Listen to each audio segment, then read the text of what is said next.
کسی کو شک پڑ جاتا ہے حضرت امیر معاویہ پر، او خدا کے بندے، حضرت امیر معاویہ رضی اللہ تعالیٰ عنہ تو وہ شخصیت ہیں، نبی پاک صلی اللہ علیہ وسلم نے امام حسن کو اپنے ساتھ ممبر پہ بٹھا کے فرمایا یہ میرا پتر چودھری ہے، یہ سردار ہے، یہ سید ہے۔ حضور کس طرح؟ فرمایا جب مسلمانوں کی دو جماعتیں لڑیں گی تو یہ صلح کرائے گا۔ تو وہ حضرت امیر معاویہ کی جماعت جس کے ساتھ حضرت امام حسن صلح کرے، تجھے کیوں نہیں قبول؟ بلا وجہ الجھتے ہو، بلا کہتے جی وہ یزید کے ابا جی تھے، تو نوح علیہ السلام کا بیٹا بھی تو کافر تھا نا، تو کافر کا باپ ہونے کا معنی یہ ہے کہ آپ الزام لگا دیں گے؟ عجیب آپ بات کرتے ہیں۔ قیامت میں کوئی کسی کا بوجھ، قرآن نے فیصلہ کر دیا ہے، کوئی کسی کا بوجھ، یزید اپنے معاملات کی جواب دے گا، اس کے گھر والے اس کی باتوں کا جواب۔ اور جو یہ کہتے ہیں نا کہ ان کے والد معاذ اللہ ٹھیک نہیں تھے، وہ یہ بھی لکھتے ہیں کہ یزید کا پتر بڑا ٹھیک تھا۔ یزید کے بیٹا ہے جس کا نام معاویہ بن یزید ہے، یزید کے بعد لوگوں نے تخت پہ بٹھایا، 40 دن اس نے حکومت کی، اور لوگوں سے کہنے لگا کہ نہ میں اس کرسی کے قابل ہوں، نہ میرا باپ قابل تھا۔ یزید کا پتر فرمایا نہ میں اس قابل ہوں، نہ میرا ابا قابل تھا، میں اس کرسی پہ کیسے بیٹھوں جس کے پایوں میں محبوب کی اولاد کا خون ہو؟ تلاش کر لو کوئی اپنا امیر، 40 دن کے اندر بندہ تلاش کر لو، میں اس قابل نہیں۔ تم یہ تو لکھتے ہو اس کے بیٹے کے بارے میں، یہ کیوں نہیں مانتے کہ حضرت امیر معاویہ کے ساتھ امام حسن نے صلح کی؟ آپ بات کو سمجھیں۔ اور کچھ اتنے بیوقوف ہیں، اتنے نادان ہیں، ان کو کوئی اور بات نہیں ملتی تو کہتے ہیں امام حسین کو آنا نہیں چاہیے تھا، حکومت بن گئی تھی، یزید بیٹھ گیا تھا، معاذ اللہ۔ پتہ ہے حضرت عبداللہ بن زبیر کیا فرماتے تھے؟ فرماتے تھے ہم تو یزید کے خلاف اس وقت نکلے کہ ہمیں یقین ہو، یہ اس بندے کی بات بتا رہا ہوں جس سے گٹی میرے نبی پاک نے لواب دہن سے عطا فرمائی، لواب دہن سے گٹی دی رسول کریم۔ حضرت ابوبکر صدیق کے سے حضرت زبیر بن عوام جو حضور کی پھپھی کے بیٹے ہیں، ان کے بیٹے حضرت عبداللہ بن زبیر کہتے ہیں ہم تو یزید کے خلاف اس وقت نکلے کہ ہمیں ڈر تھا اگر اب بھی نہ نکلے تو آسمان سے پتھر برسیں گے، کہیں ہمیں سزا نہ ملے، اتنا بڑا مجرم، اور تم کہتے ہو امام حسین کو نکلنا نہیں چاہیے۔ تو خرابی ہوتی ہے میرے عزیز، خرابی ہوتی۔ آپ کو پتہ ہے میں ان مسائل پر کم بات کرتا ہوں لیکن ضروری بڑا سمجھتا ہوں، میں سمجھتا ہوں یہ ضروری چیزیں۔ مہربانی فرمائیں کسی جگہ بھی کسی ایک کے بارے میں بھی اپنے عقیدے میں کبھی کوئی کمزوری پیدا، کبھی نہ کوئی کمزوری پیدا، اتنی سی بھی بات کسی کی سننا، کسی کی کرنا، ڈسکس، ہمارا منصب ہی نہیں۔ اور کچھ اور بیوقوف ہیں۔ میں یونیورسٹی میں تھا چند دن پہلے، تو لیکچر کے بعد ایک دوست مجھے کہنے لگے کہ مولوی ایک دوسرے کے پیچھے نماز نہیں پڑھتے۔ میں نے اس کو کچھ پیار کی دلیلیں بھی دی، محبت کی، اس کو کہتے ہیں الزامی جواب ہمارے اصول تفسیر میں۔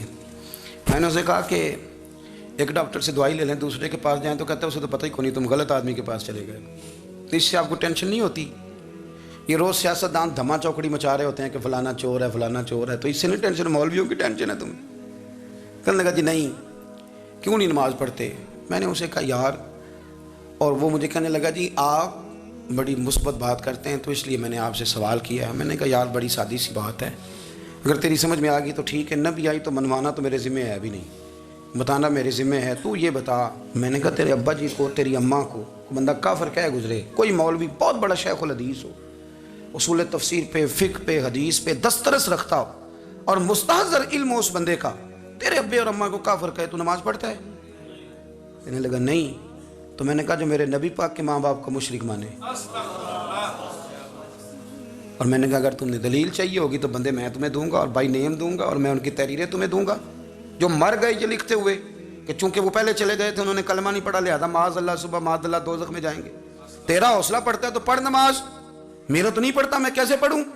اور اس قدر کمزور نظریے ایک آدمی کہ اپنے قلم سے لکھتا ہے، اپنے قلم سے اپنی کتاب میں لکھتا ہے کہ جس مچھلی کے پیٹ میں حضرت یونس نے کچھ دن گزارے وہ مچھلی جنت میں جائے گی۔ یہ شرم نہیں آتی؟ جس مچھلی کے پیٹ میں یونس چند دن رہے وہ جنت میں جائے گی، اور جس ماں کے پیٹ میں مدینے والے رسول 9 مہینے رہے، یہ حیا نہیں آتی تجھے بات کرتے؟ پھر بھی سمجھنا آئے تو ہم سے آ کے عقیدہ سن، ہو درود تجھ پہ بھی آمنہ، ہو درود تجھ پہ بھی، تیرے لال پر بھی سلام ہو، تیری گود کتنی عظیم ہے، تیری گود کتنی۔ یار آپ مجھے دلیل دینا، میں ہماری ساڑی تے باٹی کو نہیں دے سانجی کدے نال ہونی ہے، ہمارا کسی سے ذاتی رٹا ہی کوئی نہیں، آپ بات کو سمجھیں۔ لیکن تجھے کوئی اور چیز لکھنے کو ملی کوئی نہیں، تو نے قلم اٹھایا اور تو تکلیف دیتا ہے نبی پاک کو، تو وصیہ والدین کو معاذ اللہ یہ لفظ کہہ کے گزر جاتا ہے۔ اور ان کے نام دیکھو، آمنہ، نام کیا ہے؟ آمنہ، آمنہ نام کافروں جیسا ہے، اور والد کا نام کیا ہے؟ سبحان اللہ۔ عبداللہ کا معنی یہ کافروں جیسا نام ہے، مت ماری ہے، اور کتابیں لکھی جا رہی ہیں اور سیرت لکھی جا رہی ہے اور دلیلیں دی جا رہی ہیں، لوگوں کو خیال ہی نہیں آتا۔ عجیب فلسفہ ہے۔ 4 اقوال ہمارے بزرگوں نے لکھے ہیں نبی پاک کے والدین کے بارے میں۔ سب سے پہلے امام سیوطی فرماتے ہیں رسول کریم علیہ السلام نے فرمایا کہ پوری دنیا میں جب کفر رہتا ہے تب بھی 10 لوگ اللہ کی توحید پر ہمیشہ قائم رہتے ہیں۔ یہ نہیں ہو سکتا کہ ساری دنیا کفر سے بھر جائے۔ فرماتے ہیں میرے محبوب کے والدین بھی ان 10 لوگوں میں شامل ہیں، حضور کے والدین بھی ان۔ اور دوسرا قول آپ فرماتے ہیں نبی پاک کے والدین زمانہ فطرت پہ تھے۔ زمانہ فطرت وہ زمانہ ہوتا ہے جس کے اندر نبی نہیں ہوتا، تو لوگ جس دین کو بہتر سمجھتے ہیں، اللہ کی توحید کے ساتھ اس پر عمل کرتے ہیں، تو ان پر کوئی مواخذہ۔ اور تیسری بات یہ کہ نبی پاک کے والدین حضرت ابراہیم کی ملت پر تھے، حضرت ابراہیم کے دین پر تھے، اور حضرت ابراہیم کا وہ دین ہے جس کو قرآن کہتا ہے کہ وہی دین ابراہیمی دین محمدی ہے صلی اللہ علیہ وسلم، وہی دین محمدی ہے۔ اور چوتھی بات اس کو علامہ ذہبی نے لکھا، علامہ خفاجی نے لکھا، قاضی اجاز نے لکھا، محدثین نے لکھا، حدیث کی راوی سیدہ عائشہ صدیقہ رضی اللہ تعالیٰ عنہ کہتی ہیں رات کو میں اٹھی تو میں نے نبی پاک صلی اللہ علیہ وسلم کو روتے ہوئے دیکھا۔ یا رسول اللہ کیا ہوا؟ فرمایا میں نے رب کریم کی بارگاہ میں عرض کی تھی یا اللہ میرے ماں باپ کو زندہ کر دے تاکہ وہ میرا کلمہ پڑھ لیں، ہیں تو وہ پہلے بھی دین فطرت پر انہیں کنتم خیر امت ان کا اعزاز بھی نصیب ہو جائے تو حضور فرمانے لگے کہ اللہ نے انہیں زندہ کیا ہے، وہ میرا کلمہ پڑھ کے دوبارہ قبروں میں گئے ہیں۔ تو امام سیوطی فرماتے ہیں کہ وہ نبی پاک علیہ السلام کی امت کا اعزاز بھی اللہ نے انہیں عطا کر دیا ہے۔